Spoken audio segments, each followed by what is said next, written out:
আজ বানাবো বাঁধাকপির মোমো বা ক্যাবেজ মোমো। ভীষণ হেলদি টেস্টি একটা রেসিপি। যারা ডায়েট করেন তারাও কিন্তু এটা বানিয়ে নিতে পারেন। খেতে অসম্ভব সুন্দর হয়। শীতের টাটকা বাঁধাকপি দিয়ে এর স্বাদ আলাদাই হয়। তো হ্যালো বন্ধুরা, আমি শুভ্রা রান্নাঘরে ভুরিভোজ চ্যানেলে আপনাদের স্বাগত জানাই। চলুন তবে রেসিপিটা দেখে নেওয়া যাক।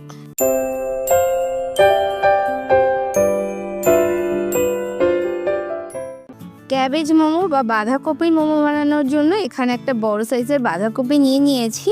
প্রথমে যে ওপরের দিকে বেশি সবুজ রঙের পাকা পাতাগুলো ছিল সেগুলো ফেলে দিয়েছি। এরপর একটা একটা করে বাঁধাকপির পাতা এরমভাবে খুলে নেব। তো দেখলে বুঝতেই পারছেন, ঠিক ডাটির কাছটা এরকমভাবে একটু চাপ দিয়ে একটা একটা করে পাতাগুলোকে খুলে নিতে হবে।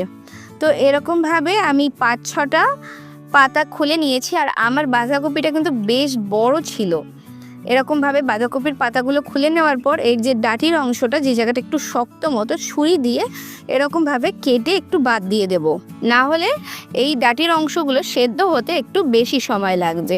তো এরকমভাবে সমস্ত বাঁধাকপির পাতার ডাটির অংশগুলো আমি বাদ দিয়ে দিয়েছি। এরপর একটা পাত্রে অনেকটা পরিমাণে জল গরম করতে বসিয়ে দিয়েছি, মোটামুটি 1.5 গ্লাস মতো। এর মধ্যে 1 চা চামচ লবণ দিয়ে দিলাম। আর তারপর ওই পাতাগুলো একটা একটা করে দিয়ে দিচ্ছি জলের মধ্যে। আর গ্যাসের ফ্লেমটা বাড়িয়ে ফুটে ওঠা পর্যন্ত ওয়েট করব। শীতকাল যেহেতু ফুটতে একটু সময় লাগছিল, তাই জন্য পাতাগুলো দেওয়ার পর আমি একটু ঢাকা চাপা দিয়ে দিচ্ছি, এতে করে জলটা তাড়াতাড়ি ফুটে উঠবে। যখন সমস্ত কিছু টকবক করে ফুটে উঠবে তখন আমি ঢাকনাটাকে খুলে নেব। গ্যাসের ফ্লেমটা কিন্তু বাড়ানোই থাকবে। এরপর একটা একটা করে বাঁধাকপির পাতা যেগুলো একটু নরম হয়ে গেছে সেগুলো আগে তুলে নেব। এরকমভাবে সমস্ত বাঁধাকপির পাতাগুলোই একটু ভাপ দেওয়ার পর যখন একটু নরম হয়ে যাবে, কালারটা এরকম ট্রান্সপারেন্ট হয়ে যাবে, তখন ওগুলোকে আমি তুলে নেব। আর এখানে আমি সমস্ত বাঁধাকপির পাতাগুলোই জলের থেকে তুলে নিয়েছি। গ্যাসের ফ্লেমটা অফ করে দিয়ে জল ঝরিয়ে নেব বাঁধাকপির পাতাগুলো থেকে। এরপর আমি এখানে বেশ কিছুটা চিকেনের সলিড পিস নিয়েছি। এখানে মোটামুটি 300 থেকে 350 গ্রাম মতো বোনলেস চিকেন আছে। এরপর এটাকে কিমা বানিয়ে নেব। এরকমভাবে ছোট ছোট করে কেটে নিচ্ছি। আর তারপর এরকমভাবে ঘুরিয়ে অন্য পাশ থেকেও ছোট ছোট করে কেটে নিচ্ছি। কিমাটা আমি এরকমভাবেই কেটেছি যাতে ছোট ছোট দানা দানা মতো মুখে পড়ে। তবে আপনারা চাইলে মিক্সিতেও কিন্তু এটা করে নিতে পারেন। তবে আমার মনে হয় এরকমভাবে কেটে মিহি করে কিমাটা করলে খেতে বেশি ভালো লাগে। এখানে আমি পুরো মাংসের কিমাটাই এরকমভাবে তৈরি করে একটা পাত্রে তুলে নিয়েছি। এরপর একটা হ্যান্ড চপার নিয়েছি। এর মধ্যে দিয়ে দিচ্ছি কিছুটা আদা, 1 ইঞ্চি মতো আদা, 12 থেকে 14 কোয়া মতো রসুন দিচ্ছি, 3-4টে কাঁচা লঙ্কা দিচ্ছি। তবে ঝালটা কিন্তু আপনারা আপনাদের স্বাদ মতো দেবেন। এরপর সমস্ত কিছু হ্যান্ড চপারের মাধ্যমে চপ করে নেব। তো দেখুন এরকমভাবে আমি এটাকে চপ করে নিয়েছি। আপনারা চাইলে এগুলো গ্রেট করে বা কুচিও দিতে পারেন, তবে চপ করলে একটু সুবিধা হয়। এখানে আমার মশলাটা তৈরি হয়ে গেছে। এবার এই চপারটা খালি করে আবার এর মধ্যে 2টো পেঁয়াজ দিয়ে দিচ্ছি। ডুমো ডুমো করে কেটে দিয়েছি। দিয়ে আবারও একইভাবে চপারের মধ্যে পেঁয়াজটাকে চপ করে নেব। আমি আবারও বলছি, চাইলে আপনারা মিহি করে কুচি করেও নিতে পারেন। তো এখানে আমার পেঁয়াজটাও চপ করা হয়ে গেছে। এরপর গ্যাসে একটা সসপ্যান বসিয়ে দিয়েছি। দিয়ে দিলাম 2 টেবিল চামচ পরিমাণে সাদা তেল। তেলটা খুব ভালোভাবে গরম হয়ে গেলে প্রথমে আমি রসুন, আদা, কাঁচা লঙ্কা যেটা চপ করে রেখেছিলাম সেটা দিয়ে দিলাম। দিয়ে 2 থেকে 3 মিনিট মতো একটু নেড়ে চেড়ে ভেজে নেব, রসুন আর আদার কাঁচা গন্ধটা কেটে যাওয়া পর্যন্ত। যখন রসুনের একটা হালকা সোনালি রং ধরবে ঠিক এরকমভাবে, তখন আমি এর মধ্যে দিয়ে দিলাম আগে থেকে চপ করে রাখা পেঁয়াজটা দেওয়ার পরে একটু নেড়ে চেড়ে ভেজে নেব। গ্যাসের ফ্লেমটা মিডিয়ামে রেখে পেঁয়াজটাকেও একটু ভেজে নেব যতক্ষণে পেঁয়াজের কালারটা একটু পাল্টে যায়। তবে পেঁয়াজটা কিন্তু লাল লাল হবে না। তখন এর মধ্যে দিয়ে দিলাম কিছুটা ক্যাপসিকাম কুচি। এখানে 2 থেকে 3 টেবিল চামচ পরিমাণে কুচি করা ক্যাপসিকাম দিয়েছি। ক্যাপসিকামটা দিয়েও একটু নেড়ে চেড়ে ভেজে নিয়ে গ্রেট করা গাজর দিয়ে দিচ্ছি একটা মাঝারি সাইজের। আবারও একটু নেড়ে চেড়ে মিশিয়ে নিচ্ছি 2 থেকে 3 মিনিট মতো। যখন সমস্ত কিছু সবজি একটু সফট হয়ে আসবে আর একটু ভাজা ভাজা হয়ে যাবে, তখন আগে থেকে কিমা করে রাখা চিকেনটা দিয়ে দিলাম। চিকেনটা দেওয়ার পর খুব ভালো করে নাড়িয়ে চাড়িয়ে 3-4 মিনিট মতো মিডিয়াম ফ্লেমে রান্না করে নিতে হবে। তো এরকমভাবে রান্না করে নিচ্ছি যতক্ষণে চিকেনের কালারটা চেঞ্জ হয়ে যায়। এরকমভাবে রান্না করতে করতে এর মধ্যে দিয়ে দিচ্ছি হাফ চা চামচ পরিমাণে লবণ। লবণটা অবশ্যই স্বাদ মতো দিতে হবে, তবে এর থেকে বেশি লবণের মনে হয় না প্রয়োজন হবে। এরপর লবণ দেওয়ার পর লো ফ্লেমে রেখে রান্না করে নেব। এই সময় কিন্তু সমস্ত কিছু সেদ্ধ হয়ে যাবে, আর লবণ দেওয়ার পর সবজি থেকে মাংস থেকে কিন্তু একটু জল ছাড়বে।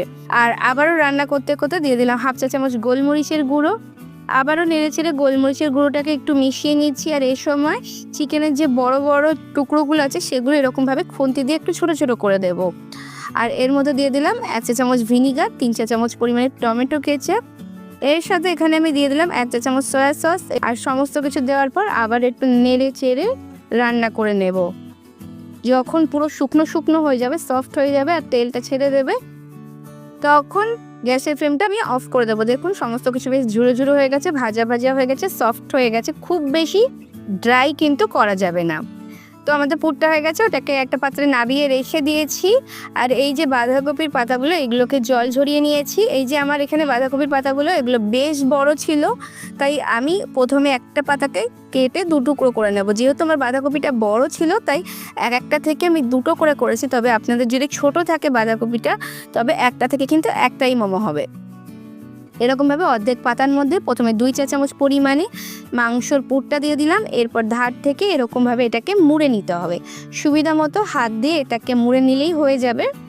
তো দেখুন আমি কিভাবে ফোল্ডটা করছি, এরকমভাবেই করে নিতে হবে যাতে পুরো পুরটা ভেতরে থাকে আর বাইরের দিকে বাঁধাকপি থাকে। তো এরকমভাবে আমার একটা মোমো কিন্তু তৈরি হয়ে গেছে। আর আমি বাকি মোমোগুলো এরকমভাবে তৈরি করে নিচ্ছি। আমি আরও একটা তৈরি করা দেখাচ্ছি।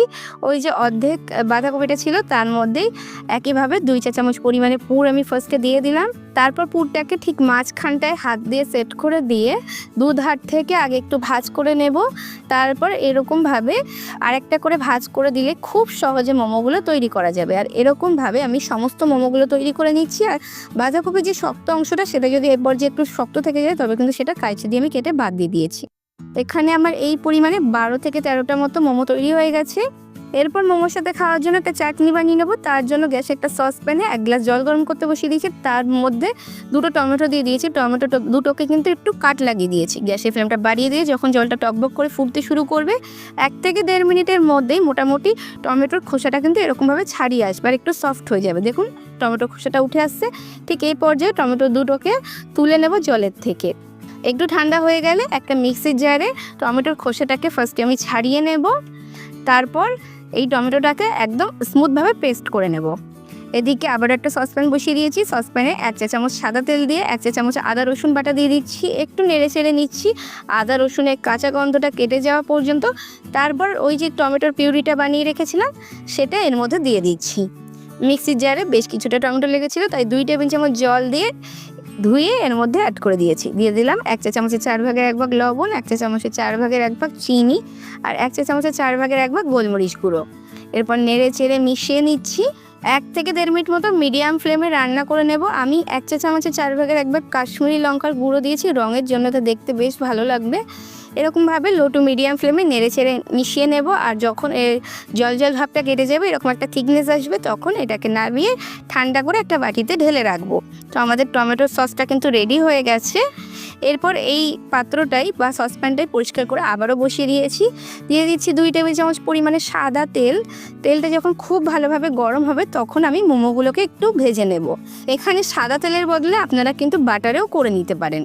এরপর এক একটা করে বাঁধাকপির মোমো এরকমভাবে সসপ্যানের মধ্যে সাজিয়ে দিচ্ছি। গ্যাসের ফ্লেমটা মিডিয়ামে রেখে সেঁকে নেব 3-4 মিনিট মতো, যতক্ষণে একটা হালকা ভাজা ভাজা দাগ পড়ে। 3-4 মিনিট পর এগুলোকে উল্টে দিচ্ছি। দেখুন একটা হালকা শাঁকা শাঁকা দাগ পড়েছে। ঠিক এরকম হবে। সমস্তগুলো একই রকমভাবে উল্টে দিয়ে উল্টো পিঠটাও একই রকমভাবেই 3-4 মিনিট মতো মিডিয়াম টু লো ফ্লেমে রেখে সেঁকে নেব, যাতে এরকম একটা সুন্দর দাগ পড়ে। তো দেখুন এরকমভাবে আমার মোমোগুলো তৈরি হয়ে গেছে। এরপর গ্যাসের ফ্লেমটা অফ করে দিয়ে সার্ভ করে দেবো। প্লেটিংয়ের জন্য প্রথমে একটা প্লেট নিয়ে নিয়েছি। এরপর মোমোগুলোকে আমি একটা একটা করে সার্ভ করে দিচ্ছি। এই বাঁধাকপির মোমোটা খেতে কিন্তু দারুণ লাগে। আর এতে যেহেতু ময়দা ব্যবহার করা হয়নি, ভীষণ হেলদি, বাচ্চা থেকে বড় সকলেই খুব পছন্দ করবে। ভীষণ টেস্টি, মুখরোচক একটা হেলদি খাবার এটা। আমি মোমোগুলো সার্ভ করে দেওয়ার পর একটা বাটিতে ঘরে তৈরি টমেটো সসটা সার্ভ করে দিচ্ছি। আপনারা চাইলে বাজারের সসও খেলতে পারেন, তবে যেহেতু আমি এটা হেলদিভাবে বানিয়েছি, তাই হেলদি একটা সসও বানিয়ে নিয়েছিলাম। তাহলে বন্ধুরা আমার আজকের রেসিপিটা কেমন লাগলো অবশ্যই কমেন্টস করে জানাবেন। ভালো লাগলে লাইক শেয়ার করে অন্যদের দেখার সুযোগ করে দেবেন। ফেসবুক থেকে আমার রেসিপিটা দেখে থাকলে অবশ্যই আমার পেজটাকে ফলো করে দেবেন। ইউটিউব থেকে দেখে থাকলে আমার চ্যানেলটাকে সাবস্ক্রাইব করে পাশে থাকা বেল আইকনে ক্লিক করে দেবেন, যাতে পরবর্তীকালে চ্যানেলে যখন নতুন কোনো রেসিপির ভিডিও আপলোড করব সবার আগে আপনাদের ফোনে নোটিফিকেশান পৌঁছে যায়। আজকে এই পর্যন্তই, আবার আসবো অন্য কোনো দিন অন্য কোনো রেসিপি নিয়ে। ততক্ষণ ভালো থাকবেন, সুস্থ থাকবেন।